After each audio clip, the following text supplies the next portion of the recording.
Hey folks, this is Paxton Red, pastor here at Liberty Point Baptist Church, and wanted to come to you and give you a little bit of encouragement today. Pastor right here at this church several years ago when I was growing up here by the name of Jeff Hendricks made the statement that stuck with me. It's a statement I still use myself today. And he said, when the Lord goes to Blessin, the devil goes to Messin. And that is certainly something that I have found to be true throughout my ministry and know that it will remain true in the future. I also have read it put a lot of different ways in leadership books and books on ministry through the years. And they'll phrase it maybe a little bit differently, but it's always still true.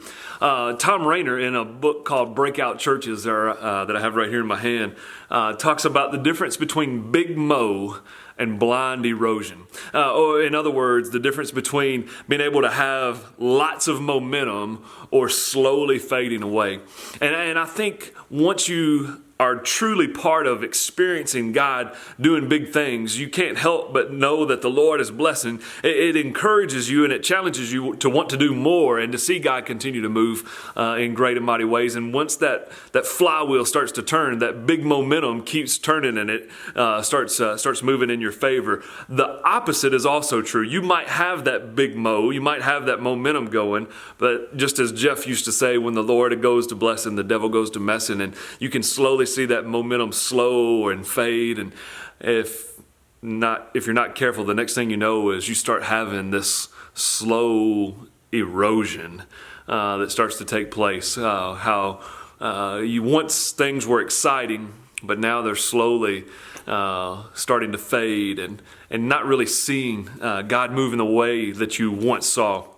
And so I just wanted to take a moment to challenge you today. Maybe God is moving and doing great things in your life. And so if that's the case, I want to challenge you. Keep being faithful to Him and keep moving forward. Keep allowing God to use you in mighty ways. Keep that momentum going. And maybe God is doing great things in your church. And if that's the case, I want to give you a high five, but I also want to challenge you to keep that momentum going and not allow Satan to step foot inside and begin to slowly start messing with what God is doing. Keep moving forward. Keep encouraging one another in the Lord, and know that God has great things in store if we keep moving forward for Him, because there's nothing that can stop His plan and His purposes. So keep that big mo rolling and allow God to do great things, not only through you, but through your church as well. Have a great day.